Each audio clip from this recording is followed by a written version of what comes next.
What's up, my peoples? All like you and me. They'll join in. That's all right. We'll give it a few seconds here, and people can stagger in as they so choose. Yep. It is, after all, the 24th of May, long weekend here in Canada, so no surprise that people are busy doing other things. On that note, just we had an incredible storm here yesterday. And if you are still without power or without resources, we are thinking of you. Hopefully, all of your friends and family are well, because, wow, we were very lucky where we are here. Not too far away from here, there was an awful lot of damage. To put it in perspective, the Weather Network today said that the storm officially tracked from Windsor to Ottawa. It's over 700 kilometers. Highest winds yesterday Record, isn't it? Yeah, record winds in Kitchener. I think it was 136 kilometers yesterday. So certainly sounded like it. And there were some fatalities. So There were. It was an awful thing. But this week, what are we calling this one? We're calling this one the gear in review. Gear in review. Gear in review, which is kind of funny because this one kind of came around out of a necessity. I don't want to call this a filler episode because I don't feel like we do a lot of filler. But you know what? If you had to pick one as filler, maybe this one is it. Oddly enough, it's been almost 1 year to the day since we jumped on the video since bandwagon. we adopted since we adopted live video, or sorry, video in general. And I thought, what a good way to reflect back on the last year. It's kind of like talk about sort of the stuff that we use to make the show. And I don't think this is really, this isn't my, this isn't the end all be all. This is not the only way to do things. This is just kind of the way that we're doing things. And I thought, you know what, we've been at this long enough now that maybe there's some benefit to just kind of doing like a sort of semi behind the scenes studio tour and just sort of show folks what it is that we're doing. But I wanted to go back and start with taking a look at, do you remember when we first started a year ago? Yeah. Video? Okay. Some of that gear is still around, actually. We're still using it. You've got the mixer. I do. And do you have a microphone? I do. We gave you a microphone. Okay. One of the original 4. I wanted to like just sort of in perspective, just start with then, and then we'll talk about now. And I mean, like, obviously, if you're to those of you who are watching, you can see the difference between the then and now. And I have a photo, and we'll get to that because it's quite shocking to look at it. But let's get started with this. This is the Fandom Power Gear and Review. And here we go. So here we are. This is this mixer. This is the Alesis Multimix 8 USB FX 2.08 channel mixer, which at the time when we started this last year in 2021, keep in mind we bought a bunch of gear for the podcast before the podcast started back in 2020. This was the first mixer that we bought. And I just got to say, look at that, man. In September of 2020, now this is right out of my Amazon history. This unit was 199 Canadian dollars. Today, if you wanted to buy this, $436.72. Ouch. Oh, well. So to say about how do I feel about this mixer? Okay. It was good. It was good. And you know what? And on some level, it still is. If this is all you had and you had access to this without having to spend any money on it, sure, go ahead and use it. I would. In fact, we did. We used it for months. But man, that price point, just on that alone, there is I just can't recommend. I couldn't recommend it. If you were thinking about starting a podcast or getting into streaming, like, and let's be realistic, the barrier to entry on this stuff is not very high. You can get away with a microphone and a computer and a set of headphones. Man, I'll do one even better. You can start streaming today with one of these and nothing else. Yep. I mean, that's how easy it is. The barrier is so low. So I guess even the entry level stuff kind of that we're talking about is still sort of the next level. Like you want to maybe you want to be a little bit more, I don't want to say serious, because just using a phone doesn't mean you're not serious, but let's say you want to invest in sort of your setup and you want to have better gear, then more control over your sound. And well, absolutely. This one, I would say this is a good one if you're using if your show is about music, or you plan on having a live musician regularly. This one would be okay. But again, you could buy a similar model from Behringer, arguably, which is maybe a better brand, for a lot less. So yeah, I mean, the biggest pro, it is a USB mixer, and that is kind of critical when you're talking about doing everything through your computer. You do need that. You can have up to 4 people locally, and that's kind of what happened with us. We wanted that ability right away, so we went and did that. Studio. It's noisy. It's a noisy machine. So I mean, if you're hosting a bunch of people like we did, and you're using condenser microphones, man, you want to be in I'm getting ahead of myself here, but you'll want to be in a sound treated space. And again, if you're going to mix your microphone types, like like a dynamic microphone, which does not require phantom power, with a condenser mic, which does, yeah, you don't have much of an option here. It's on or off. So you'll need a separate preamp, which again we'll talk about in a few minutes. But anyway, so that is our first mixer that we ever got, and it's okay. It did its job. It's just okay. But honestly, considering where we are now, if you're even halfway serious about podcasting, you're thinking about picking up a device like this, you should skip traditional mixers altogether and just think about an all-in-one podcast recording station that, much like we're using right now, for a whole bunch of reasons that I'll talk about here in a minute. So yeah, that was our $436 from $199. It's a bit of a jump. It is a bit of a jump. All right, next up here. Now this kind of ties right into the one of the cons about that mixer. That mixer only allows for one headphone out. Yeah. Which is kind of hard when you've got a host, a co-host, and maybe a guest or two.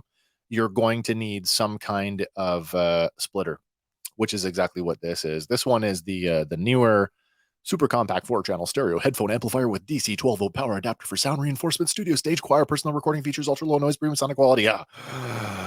Yeah, that's it. So you plug this into your single headphone out, and then you plug 4 sets of headphones into that, each with independent volume control. This unit, I would say, above everything else that we purchased back in the early days, is probably the best piece of kit we got. Say what you want about these kind of weird, like cheapy white labeled brands, but this thing is made of all metal, has an all metal construction. The knobs are pretty robust. Nothing feels cheap about this thing, and it worked great. Did its job. It does exactly what it says it will do, and it does it pretty well. This one right now, if you wanted to buy this Amazon, it's $49.99 Canadian. Not too bad considering we bought it for $42.99 in September 2020. So not a considerable amount of price creep on this device. Not the worst price jump. Again, though, an all-in-one podcast station that you can just connect to directly, save you a lot of hassle on that. What else we go to next year? Let's go to the next thing here. If you're just joining us now, we're talking about the Fandom Powers gear and review. We've just crossed a bit of a threshold here. We are almost 1 year to the day since we started doing our show in a video format, and we thought it would be fun to look back on the gear that kind of got us started, and then kind of compare that to where we are now. It's sort of a virtual studio tour, if you will. Mm-hmm. And hopefully out there, this is helpful to somebody if you are thinking about getting into the podcasting pool yourself or getting into streaming. Maybe some of this information will be helpful for you. And I am by no means a gearhead technical expert. I will talk about the stuff we have, the stuff we use, and whether we like it or whether we don't. All right, that brings us to what you kind of need a good set, or at least a reasonable set of headphones.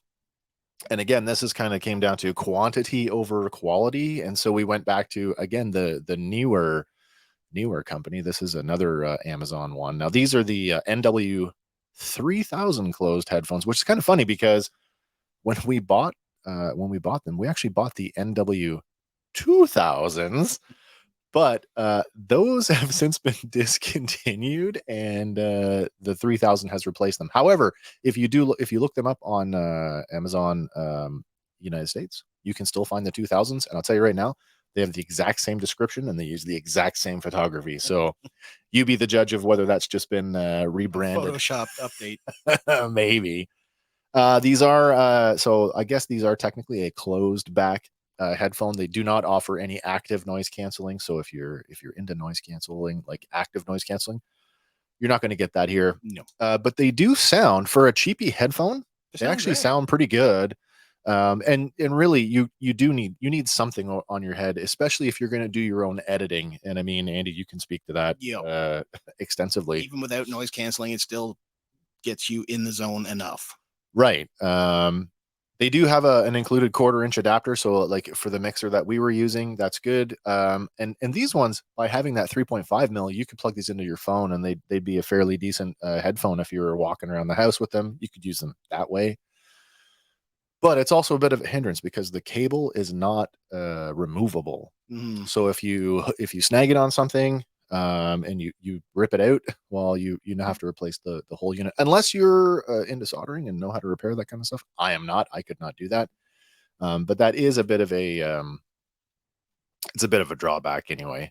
Andy, you're not wearing them right now. No, you are actually wearing a set of Astro A40 gaming headphones. That's the other thing I wanted to say. If you already own a decent set of headphones, use them. Save your money and just don't buy them. And that's what we did. I mean, I had that headset. I've had that for a couple of years, and I thought, oh, it's good enough. I'll just use it, and it's still in our setup right now. But yeah, I mean, at $44.99, you could pick. There are worse things you could pick for a headphone, and I think that these are still a relatively okay choice if you wanted to get, like, say, 2 or 3 pairs of those, because you're going to have, like I say, a co-host and maybe a guest or two. All right, and that's that brings us to, if you're gonna have something on your head, you got to have something to put your mouth around or talk. Oh, that was a big slip. Wow. Whoops. You got to have something to talk into. And that brings us to the first microphones that we ever bought. Now, we bought these microphone kits. Again, the newer, this is the NW700 condenser microphone kit. And these are XLR, so XLR connection, which means that's a specialty connection that will fit into a professional mixer. Will not go directly into your computer. If you want to go directly to your computer, you need a USB. But you can get this microphone in a USB version. Now, I just want to say, this is a case of where there was a limited budget, and like I said before, it was quantity over quality. And when you're first starting out, maybe there are certain sacrifices you're willing to make. That being said, in hindsight, if I had to do it all over again, I don't know if this is a sacrifice that I would take. I don't know. Let's talk about the good stuff, though. So the good thing about this is that it's a kit, and that's where the value in this is. The included pop filter, the scissor arm, and if you needed it, that little preamp. That is where the value is, because the microphones themselves, the build quality on these things is awful. It is absolutely atrocious. We got one of them was missing a thumb screw for the scissor arm. Another one, the cable wouldn't go into it. Yeah, the body of the microphone would not accept the cable that it came with. Now, we immediately upgraded the cables right out of the box. We never even used, we didn't. We didn't use the ones out of the box. We did upgrade them immediately. And even still, there were some issues. That being said, I mean, if you go back and listen to the audio version of our show all the way back to episode 1, it doesn't sound that bad, considering we were in a space that's probably 15, 20 times the size of this room. Yep. And this is not a sound treated room, by the way. This is just kind of what it is. This is my home office with the doors closed. But yeah, so, oh my gosh, what do you say about this? Price jump sucks. Yeah, so we bought these kits September 2020. They were $59.49 Canadian. Today, 105.70. Oh, um, that's really, really difficult to want to throw a recommendation to this, and I don't think I would. Again, if you're just starting out and you're looking at at getting a microphone, um, don't be don't be disillusioned by the visual here. I mean, it looks pretty cool, and you watch any number of podcasts, and it's like, you gotta have you A gotta have scissor a arm and scissor a arm. filter. Yeah, you actually don't. No. And it's really based on your application. Oh, we got a comment coming in here. What do we got here going on? Facebook user says, this was the one thing I felt very underwhelmed by, was at all the higher price points, the quality, I could not distinguish the difference. Yeah, I mean, again, that goes back, like I say, I'm not a gearhead. I know what I like, and honestly, I mean, the stuff that I use now, it sounds pretty good. Like, I mean, I do have the advantage of having used a bunch of different headsets over the last year, a couple of years for different applications. And honestly, the ones I'm using now, well, the ones I'm wearing right now are actually in-ear monitors. I'm going to talk about those a little bit later, but the over-ear headphones that I use currently are definitely a step up from where we started. But like I say, going back to those newer the NW3000s, they're okay. Yeah. They're okay. They're fine. But again, like, I'm a big fan of you get what you pay for. And to me, like, does brand matter to you? Not so much. No? Well, for some stuff. I agree. For some things, it absolutely does matter. There's the argument you're just paying for the name, Yeah. but then there is the counterpoint of, well, you You really got the name for a reason. right, and you kind of do get what you pay for. And if you're not, I guess if you're not in it all the time and you're not sort of, I don't want to say keeping up, but if you're not sort of using it all the time and you're not talking to other people who are, and sort of staying on top of things, you can get kind of lost in the weeds. Mm-hmm. All right, we're talking about microphones though right now, and like I said, this one, it is a condenser microphone, so that means this needs phantom power. Um, it does have the advantage of having that little preamp. the little preamp there, so you could actually plug that in. It has its own power source, its own phantom power. So in that regard, you could use it like that way. But I would say this: I don't use a scissor arm anymore. I actually don't think they're, especially this one where the mechanism is on the outside, so the springs that control the mechanism are on the outside. So if you accidentally touch it, you ping it, you get a big ping. Right, the doing, it transmits down the scissor arm and into your microphone. So I mean, currently we're using a pair of just really heavily weighted desk stands that, even if I'm moving it around right now, um yeah, I mean, you can definitely get it when you're tapping it, but if I need to pick it up and move it, I can do that without getting a really big boom. Yeah, exactly. So again, it's all sort of application based. Maybe your application will differ and you do need a scissor arm, but if you do, there are better models out there than that. But specifically where the microphone is concerned, I very much recommend out the gate, stay away from condenser microphones. Honestly, I mean, unless you have a professionally treated studio space, a dynamic microphone is going to be so much better, just because of the off axis rejection. So, I mean, like, off axis, meaning like if I turn my microphone away, as I'm turning it away, you should hear less and less and less of me. And now I'm talking at the back of the microphone. You can probably barely hear me. Pretty much, we can't hear you. Right. So as I come back into the microphone, now you can hear me again. Mm-hmm. And that's the big advantage, because if you're in a room with, maybe you've got an air conditioner going, or you've got pets, or you've got other sort of distractors, a decent 4 guests around a table. Absolutely. Yeah. So we're not talking into each other's microphone. Yeah. Because we've never done that before. But yeah, you can get a fairly decent dynamic mic for the same price that you could pay for some condenser mics.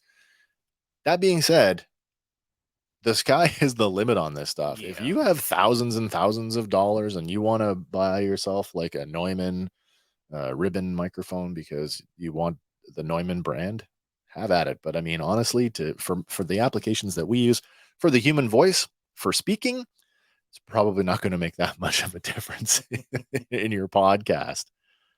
Keeping in mind that most podcasts actually don't succeed. People, there's a sort of a threshold where you get to the boredom threshold. Sure. I mean, 4 or 5 episodes in, and then suddenly the reality of there's work involved, and I don't know what to do, and suddenly it gets dropped because there's I guess it's like writer's block, podcaster's block. Yeah. Yeah. We got a comment here from Sean on Facebook says, I'm looking into getting a light and a stand that holds a phone to take better photos for my Facebook groups. I am going to talk a little bit about cell phones when we get down to cameras, Sean, but absolutely. Um, your cell phone probably has a better camera in it than almost all the cameras we start. Oh, I will say that all the cameras that we started with Yep. could not even hold a candle To what's to going on a with cell cell phone, phones. even a cell phone from like 10 years ago. All right, have we bashed around on microphones enough? I think so. Stay away from condenser microphones, folks, and don't spend a whole lot of money where you don't have to. All right. So that kind of brings me on to cameras. The first cameras, let me just take this out here for a second. I'm gonna drop this out. Yeah, there we go. The first cameras that we bought were so bad. I'm not even going to tell you what they were. They were awful. They were just horrendously. They claimed that they were 1080p, maybe 30 frames per second. Maybe. I don't think that they were. No. It was more like, here's a camera, smear some Vaseline on the lens, and try to do so. Yeah, they were awful. But it didn't take us very long. We did kind of upgrade pretty quickly. We still have this one. It's not in this. Well, technically it's in the setup, but it's not being used right now. This is the Logitech C922 Pro Stream. This is a simple plug and play webcam, and it's been around for a while. You can still buy this camera today. It is currently $129.56. The price point, I guess that is what it is. But I would say if you are in the webcam market, maybe you want to hold off on this one because it is a little bit older. Yeah. And there are better options, especially when you consider that this one can only do 1080p video at 30 frames per second. And the frames per second, that's what's going to give you that buttery smooth look, as opposed to the chop jerky. Yeah, which makes it's hard on your eyes, hard on my eyes anyway. But it is, again, if you have this camera, and a big asterisk on everything I say, if you have access to any of the gear that we're talking about, like a friend is getting rid of it, or a family member is giving it to you as a gift, absolutely use it, because something is better than nothing. And yeah, don't shy away from it just because some schmuck on the internet said don't do that. All right, but again, for the price of this one, seriously, you could get a camera for just a few dollars more that will outperform this like 7 ways from Sunday. So yeah, the Logitech, it is a well-known brand. It is a quality brand, and like I said, this camera is still in stores today. You can still go out and buy this one. But again, I probably would not, to do it all over again today, I would not go out to a store and buy. The only reason I bought this one, do you remember when I got this one? Vaguely. I got this one from a friend of mine who was selling it on the Facebook Marketplace for $25. And so for $25, it was totally worth it. But it didn't take very long. I wanted more, and I wanted it to be better. And we did get better. We got the camera that, in fact, you're on right now, which is the, oh, wait a minute. There it is. Look at that. That is a shot of our very first video episode. Now, this is from, hold on, I'm going to take me out of the stream here for a second so we can see it. There you go. This was our Bad Batch review, episode 4, May 24th, 2021. Wow. So like I said, almost a year to the day. There we are talking now. We've got our microphones at that point, but you can still see in the background behind me, there's one of the scissor arms. Yep. And the cameras. They were so bad. What we knew or didn't know about setting up for video was just awful. Sitting in front of a window, no doubt, in the morning. That's like what, 10 o'clock in the morning? Roughly. 10:30. And as the sun is going up, we're getting more and more washed out. Yep. Oh my God, it was so bad. Okay, but then we decided to change things up. Got a new camera. Oh, that's not the one we're talking about. Where did it go? Where did it go? There it is. So then we moved on to this camera, which is the camera that you are currently using right now. This is the Logitech Stream Cam. And like I said, if you're considering the C922 or the C920, which is arguably still out there and it's even cheaper, but if you're considering a C922 for the what, $40 more, for $40 more, consider this camera or one of its competitors, because for the $169.99, you're now talking about a camera that is 1080p at 60 frames per second. So it is considerably smoother, as you can see. I mean, that's what Andy's on right now. So what do we like about this one? This one, again, just like most webcams, it's a direct plug and play, Windows or Mac. Like I said, it's a 1080p at 60 frames per second. This one is a lot different than the other one in that it's on like a little gimbal. Yeah. So it's got a little bit of pivoting action going on. Yeah, I mean, you can rotate it, you can pivot it. Also, this camera, it has built in, you can have it in landscape, or you can flip it up into portrait if you want. Say like you're doing like FaceTime or whatever with somebody on a phone, that works. Now, the biggest con is, and it's only a con, it's a con with an asterisk, is the Logitech Capture software. And that's for any Logitech camera, by the way. If you are using a Mac, which we are, the Logitech Capture software will not run on your Mac if your Mac is powered by Apple Silicon. So if you have an M1 or you're considering getting an M1, you need to know that you will have to use an alternative piece of software to control this camera. There's no manual settings on these. You can't zoom in on them. It's all digitally. And probably the best option is going to be the Logitech G Hub software. It's their Logitech's gaming hub. And the cool thing about G Hub is it automatically recognizes Logitech products. So you do have that going for you. But again, yeah, there's no way to adjust that camera without using software. And the software that they recommend, you can't put it on a Mac, or an M1 Mac. So yeah, that's kind of a downer, but it is still our number 2 camera. It still looks great. In fact, that camera is probably going to stick around for a while, because if we ever get into doing like reviews and stuff, that may become like the POV camera for the desk. All right. So, where are we now? What do I want to do? Oh, we're getting too far. There we go. So now that kind of brings us to where we are now. That's sort of like our starter gear.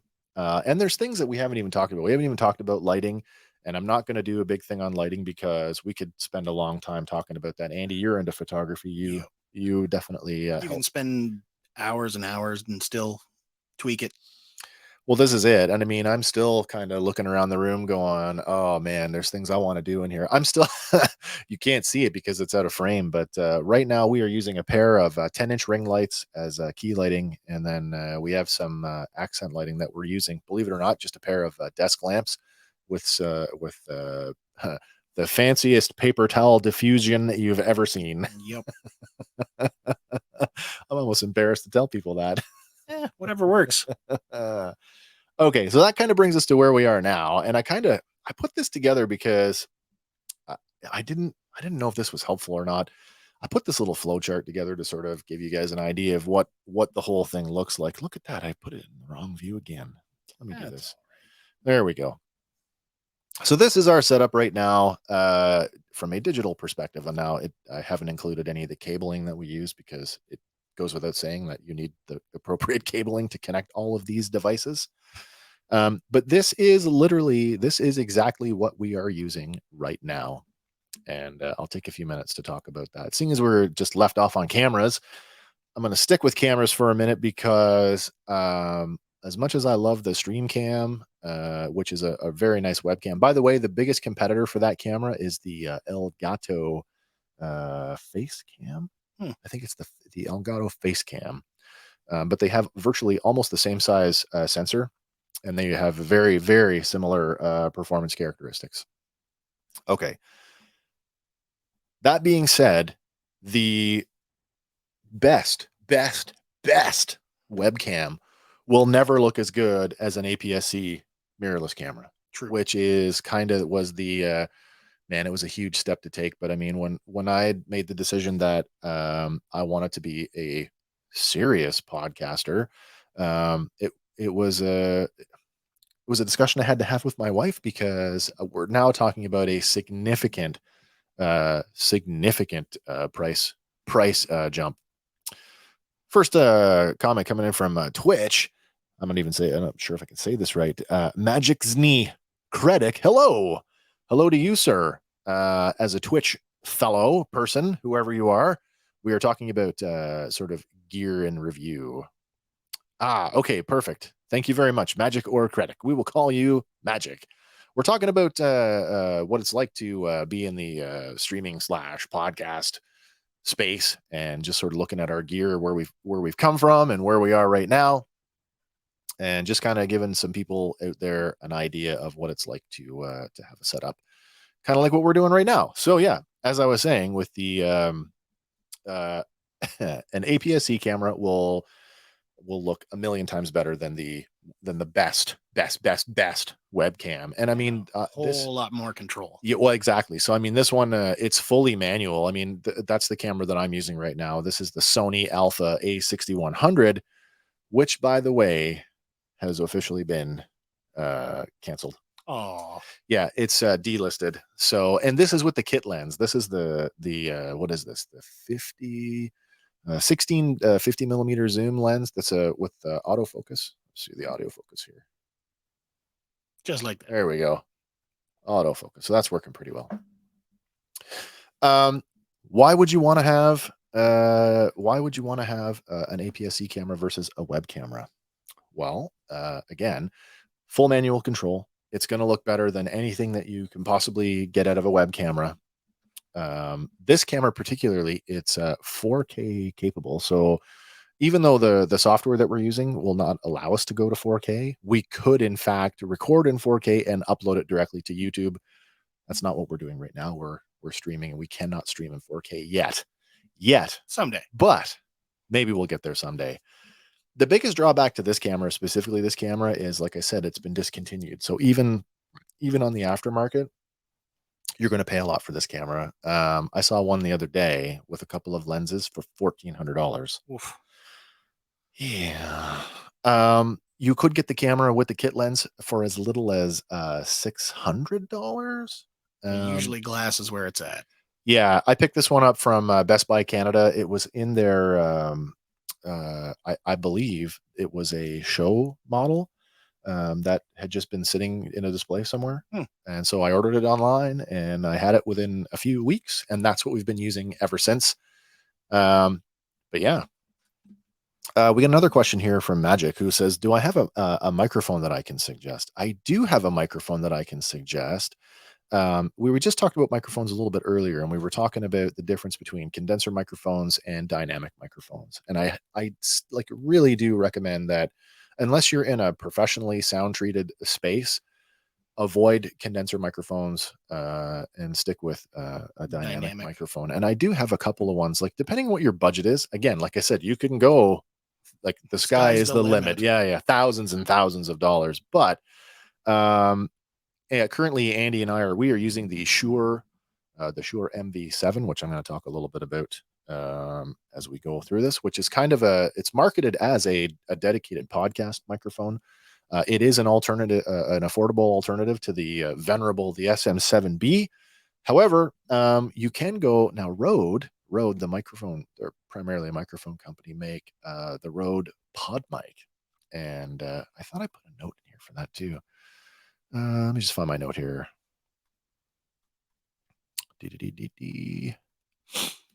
There we go.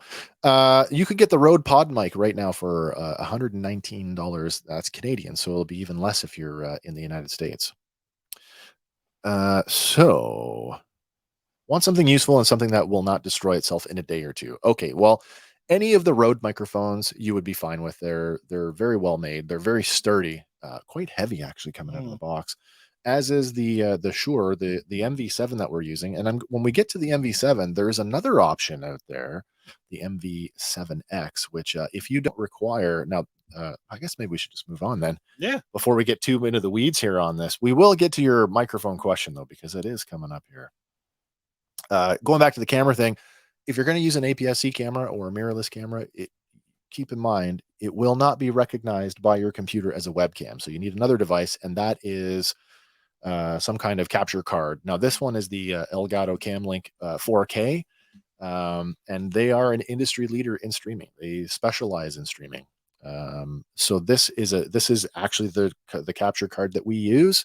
We can go all the way to 4K with this. However, like I said, our software does not allow us to go to 4K. But in the eventuality that we do get there, it's ready. We're future proofed. So again, this is plug and play. They are a trusted industry leader. And I really don't have anything bad to say about this. This is another one of those cases where I really do believe that you get what you pay for in this, because in the capture card area, you could spend as little as $20. And there are people out there. I mean, go on YouTube and look this stuff up. There are people out there that will tell you, don't spend big bucks on your capture card. In my experience and in my opinion, I firmly believe that you should spend the money and get the brand name one. In this instance, it really does make a difference. Because this connects all that money you spent on the camera to the rest of it. Well, absolutely. Okay, so that brings us over to the microphone. And this is the microphone that we are currently using. This is the Shure MV7 USB podcast microphone. Now, it is a USB microphone, but it is also an XLR microphone. So if you have a mixer or an interface that you're using, this will plug into that device.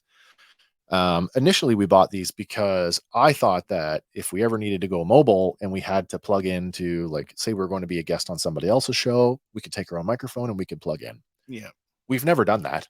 We've only ever used them as a XLR connection, but as an XLR microphone, it's good. I don't know. I really, again, I'm not a super, technical gear guy. I couldn't tell you exactly what makes this microphone great, but it does sound really good. It reproduces the human voice really, really well. Next to the ones we were using, there was a noticeable jump. Absolutely. The only thing I would say about this is the windscreen that it comes with. It's a little bit loose, and we've upgraded them. We're using the Shure RK345. This is the windsock that would fit on the SM7B, but it fits on the MV7, and it does make a noticeable there's a noticeable difference, and I think it's an improvement, to be honest. All right, so this microphone currently is $297.99 Canadian right now on Amazon. That being said, when I bought this microphone, or my wife bought me this microphone as a Christmas gift, it was just over $300. Well, the whole they must be selling a lot of these microphones, and Shure must be well aware that people are not taking them on the road with them, because they have since come out with another version of this microphone. It is the MV7X that gets rid of all of the USB connectivity. It takes out the volume control, the built-in volume controls, and gives you just a straight up in between price point between the MV7 and the cheapy stuff. And that microphone is currently $217.99. And if you were just doing a setup at home, like a home office thing like this, or setting up your streaming space, this is the MV7 or the MV7X. It's a great microphone. I totally recommend it. Again, if money is the issue, and you've got a budget that you've got to stick to, you couldn't go wrong with the Rode Pod mic. It's a $120 microphone, 120 Canadian, so a little less in the US. But again, it's a great microphone. All right, where are we at now here? Oh yeah, now I was saying before that you don't necessarily need a scissor stand or a boom arm. I know it looks fancy and everybody's got one. Everybody wants to be the next Joe Rogan, and there's only one Joe Rogan. You don't necessarily need a boom arm. What you need is a solution that works for you, for your application. And in our application here, where we are primarily sitting behind a desk, this desk stand from On Stage fits the bill in spades. It's a cast base with a steel pole, essentially. It adjusts between 9 and 13 inches, and it works really well, enough so that I bought a second one. Yeah, you don't have to worry about it going anywhere. This is another one of those things. I mean, a heavy thing. It just does what it does, and Yep. it does it well. The only thing that surprised me was the price creep on this one. It was $18 when I bought it from Amazon back in 2020, or sorry, 2021. Is now 25. So a little bit of price creep there. There's no chips in this. How how did it jump up so much? Did it come from Russia? I don't know. Oh, maybe. No. I'm blaming everything else on that. I guess so. All right, what's next here? Okay, so another funny story here. This is when you're talking about headphones. These headphones, the Audio Technica, these are the ATH M50X BT for Bluetooth wireless over-the-ear headphones in black. I bought these headphones by accident. I was actually trying to buy the wired version.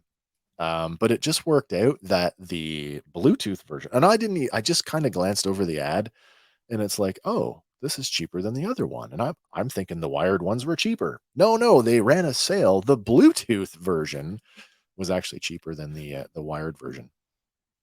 However, again, this is another case of these headphones. They're a few years old. Do they still have a place in podcasting? I would say yes, they do. I just saw a clip from the Howard Stern show the other night where he was Perry Farrell from Jane's Addiction and Billy Corgan and Smashing Pumpkins were there performing. Guess what they were wearing? Oh, no way. Yes, they were. So I thought, wow, that if they're good enough for the Howard Stern show, they're good enough for me. Now, this was a great mistake to have been made. Without a word of a lie, these are probably, man, and I really love those Astros, the A40s, but these Audio Technicas, they might be the best over-ear headphone that I've owned.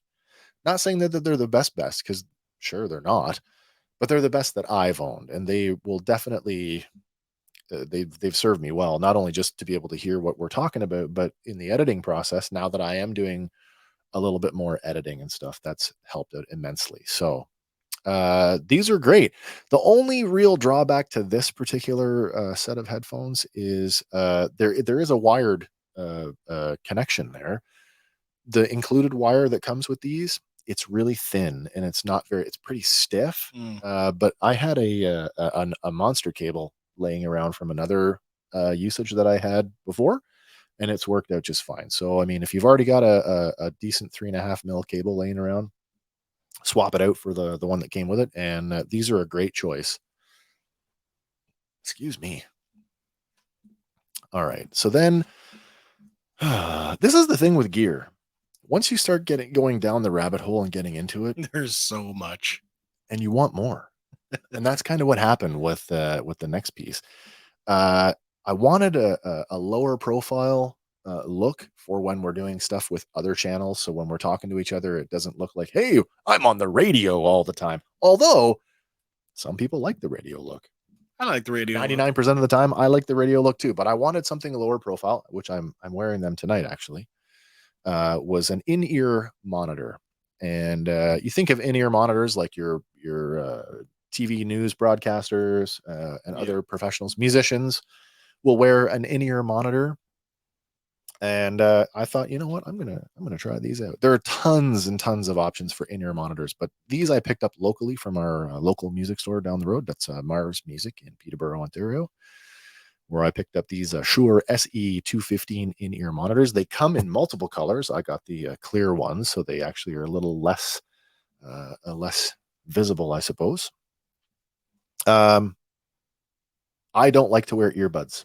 You know, your traditional earbud. Yeah. Can't stand them. They are uncomfortable. They fall out half the time. They don't fit well. But these are pretty jammy. Like cat's meow. We've been going here now for 44 minutes, and I haven't had. You're not ready to yank them out yet? No, not at all. I think what makes that possible is that these come with multiple tip sizes, so you can change the tips to fit more fit your ear canal, more comfortable fit. Right, and you get a mix of silicone and memory foam. Ooh. So the ones I'm wearing right now are the medium-sized memory foam, and so it's just like a an ear plug that you would stick in your Yeah. ear, right? Same idea. You shove it in your ear and it expands to fill the canal. And that's what gives you this great sound isolation. Like before the show when we were getting set up, I couldn't hear you talking to me because I hadn't turned you up yet. And for something that's off the shelf, like that don't have a custom like injection or poured fitting, they fit great. They fit great. They feel great. They sound great. The only thing that I would say is that the cable. Now they come with an MMCX cable. It's a little miniature coaxial cable, which by the way is a pro in the sense that it allows them to pivot, which adds for some comfort. But that cable is it's a little short. So if you're kind of moving around and you could easily get away from these, and next thing you know, you're They're yanking at it. behind you. But the MMCX cable is the connector. You can, if you snag one of these, there's a good chance you'll just pull the cable out. So if you break it, you've only got to replace the cable. You're not having to replace the entire unit. Yeah. So yeah, those are the Shure SE215 IEMs. All right, where are we now here? Oh, okay.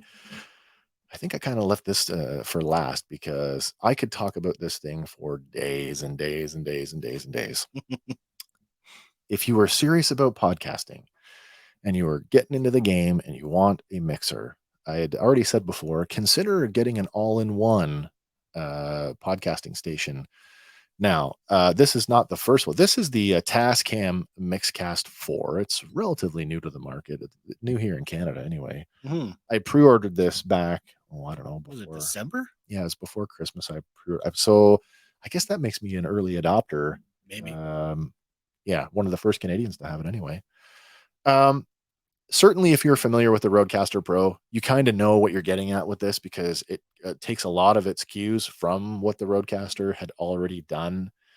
And then it adds a few features that the Rodecaster doesn't have. And I'm not going to do a full breakdown on what this machine can and can't do, just to say that it is similar to the Rodecaster Pro. By the way, if you've seen Twitter in the last 2 days, Rodecaster Pro 2 is right on the horizon. I've already seen photos of it, and it looks pretty cool. I don't think it's enough to make me want to pull the trigger to get a new device when this one is still being supported with firmware updates.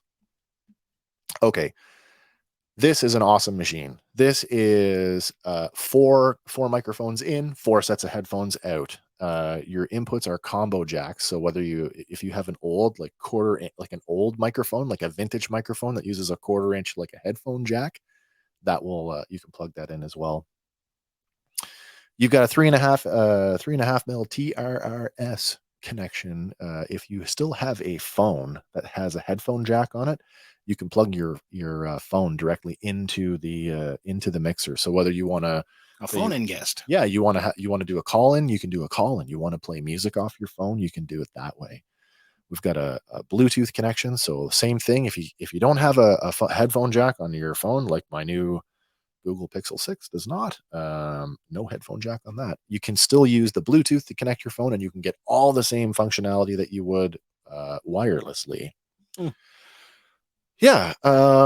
There's this is kind of cool. The 8 sound pads with 8 programmable banks. The machine itself has a bunch of built-in. I'm just going to turn that on here so you can hear some of the things that we can do. We've got built-in applause. There's a bunch of like built-in ones.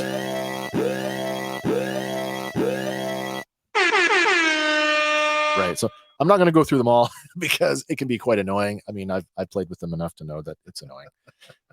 And those are the built-in ones that never, ever, ever go away. You get those till the cows come home. But you get 8 programmable banks. So those 8 times 8, you get 64 pre-programmable sound banks that you can load up with anything that you want.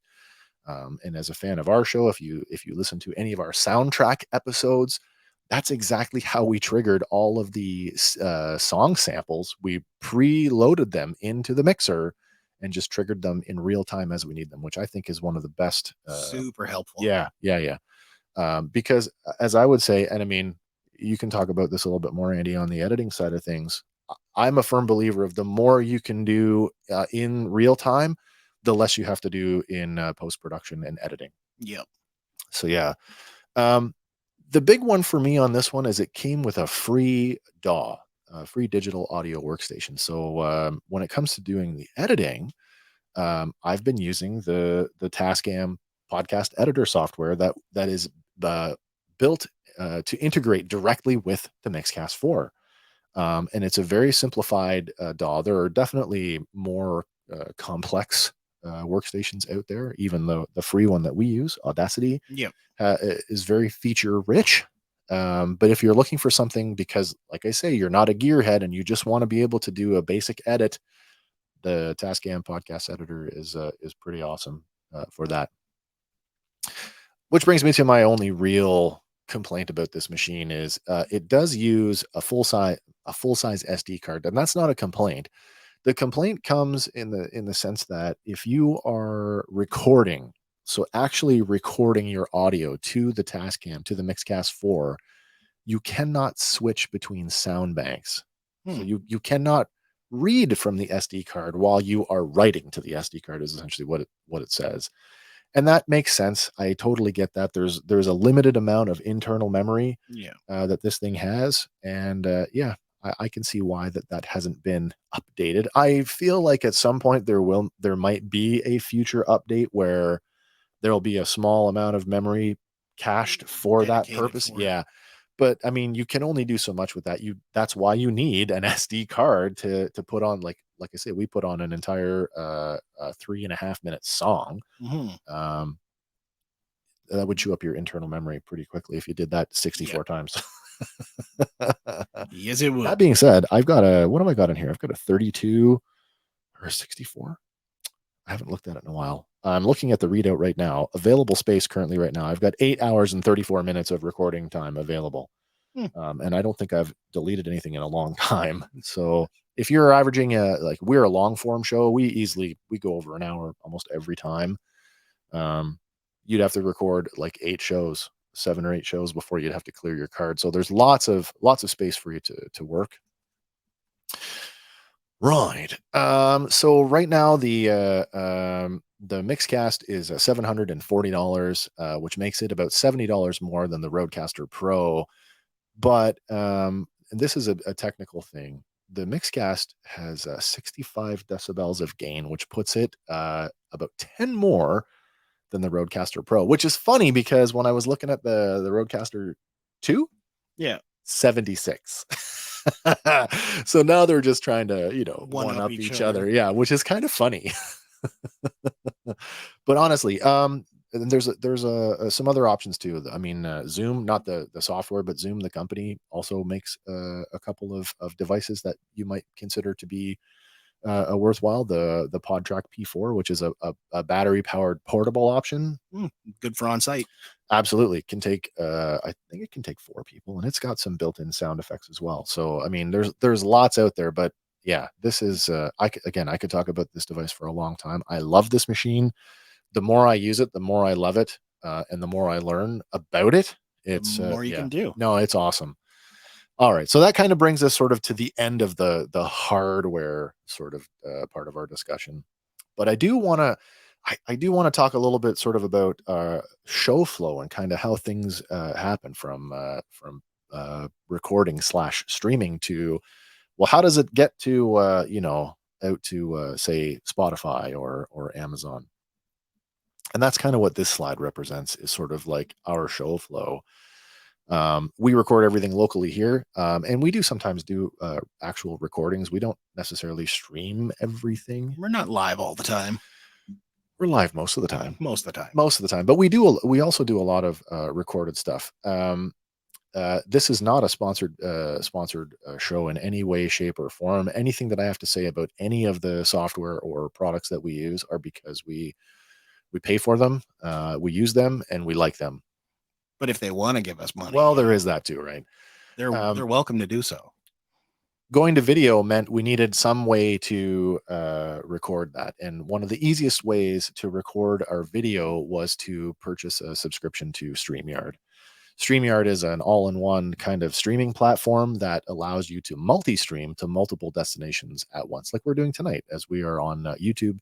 We're on 3 Facebook channels, we're on 2 Twitter feeds, and we are on our Twitch TV channel. So for everybody who's been watching, thank you for hanging out with us. And then from there, like I say, StreamYard on a live stream, it will pump this stuff out directly to any of the destinations that we so choose. And the nice thing about StreamYard is it allows comments from every one of those locations to come back in one spot. That's right. I mean, we've seen comments in tonight from we got one from Steve. I don't think we got to that. Steve over on YouTube says, cool camera. Thank you very much. And then our friends over at the Reflex Point podcast, Major Medina, I can't, but I wanted to jump on and show some support. Have a great show. We are having a great show. Thank you for that. And then, of course, Magic over on Twitch. So you get an idea of how cool that feature is, to be able to curate all of your comments into one UI, which I think is pretty fantastic. And if you do nothing but live stream, and let's say you have zero post-production, you can just end your stream and it's done and it's there forever, unless you change your YouTube settings. Get rid of it. Yeah. But we also like to repurpose our video shows for audio, because we did start out as a traditional audio podcast. And so for that, we will download the audio from StreamYard. And StreamYard makes it really, really easy. You can check out your past streams in the StreamYard interface, and you can download the video, you can download the audio, or you can download the audio as separate audio tracks. So if you have a guest on your show who's not local, so Andy and I are both in the same room, we're both through the mixer, so that comes out as one track. Yeah. But if we were hosting a guest who's not here in the studio with us, their audio would be downloaded as a separate track. And for editing purposes, that's pretty super helpful. Yeah, that's pretty jammy. So yeah, we download the audio, and from there, if I'm doing any editing, I'm on the Tascam podcast editor. And then Andy, you're still using Audacity, and you're using an older version. I am using an older one. I believe it's 2.5. So Audacity was up. It was a topic of conversation for quite a while about being sold off to that Russian company. But all the tech websites say that there is nothing going on there that isn't already part of a million different phone apps that you've already given permission to. So there is nothing nefarious going on. The Russians are not, stealing your voice or stealing your audio for weird purposes. But then again, you've got to have a host, a podcast host, and we just happen to be using Red Circle. Shout out to Red Circle for their support. By the way, we also might be looking for a new host. So if anybody's got any suggestions about a podcast host platform that they like, we'd love to hear from you and hear what you have to say about your host and why you like it. And then from there, like Red Circle, for example, automatically, this is without having to do any additional work except set up some permissions when you create your account.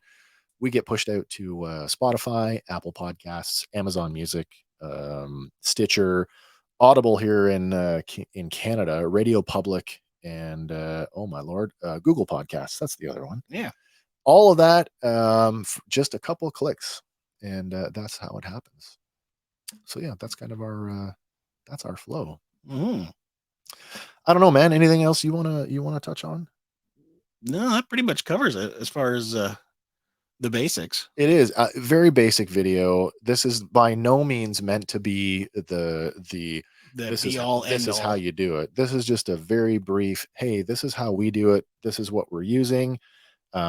If you guys like any of the stuff that we talked about tonight and you want to know more about any of the devices that we showed off tonight, I'm more than happy to do a more in-depth look at those for you guys. But seriously, anything that we've shown tonight, YouTube has been my best friend when it comes to doing research. And I would say 99% of what we're using right now came from just doing a little bit of research, doing some homework, taking some time, and not just, buying the shiniest thing because, not because I didn't want to. Find out what's going to work for you. Yeah, absolutely. I guess that would be the biggest take home for me is everything that we do or that you may do is going to be application based on your needs and the space that you have to work in. So I hope that you guys found some of this helpful, kind of peeling the curtain back on our gear and review as we've just crossed we're crossing the 1 year mark since we've been doing full video. Yeah. So that's kind of where we're at. This marks our last regular fandom episode before we get into Obi-Wan Kenobi next week. A few days away. Yeah, we are just a few days away. Next weekend, it's going to be a very busy weekend. We've got the first 2 episodes of Obi-Wan, and of course, Maverick is coming out on Friday as well. So you know where I'll be going. I don't know if we hammered out the exact details. We're going to do Sunday night like we normally would with episode 1 of Obi-Wan. And I think we're going to come back Monday night. I think so. Yeah, because I mean, there's just no way that we can cover all of that in the detail that we like to do. Well, as you know, let's just see if I can. I want to do. Oh, where is it? Where'd I put my thing? Oh, I don't know what happened. There it is. I was going to give a sneak peek here. I was trying to put together an intro for the show going forward, so I put it together. Did you get to see it? I did. You did. Okay. Did you like it? I did. All right. So, any changes you want to make? I think the only change I'll make is when we know what the episode titles are. I'll do an additional thing and put in the actual episode thing. title. Yeah. So, you know what, guys? I'm going to leave that with you a sneak peek of our the title credits, title cards for our upcoming Obi-Wan review series. That is The High Ground. And if you haven't, if you weren't already aware that's kind of one of our things that we like to do here. We review a lot of Star Wars. Go back into our back catalog, have a look at our other review series for The Bad Batch, Season 7 of The Clone Wars, The Mandalorian, and The Book of Boba Fett. And so... Oh, and the Hawkeye one, too. Oh, we did Hawkeye as well. And we did WandaVision, too.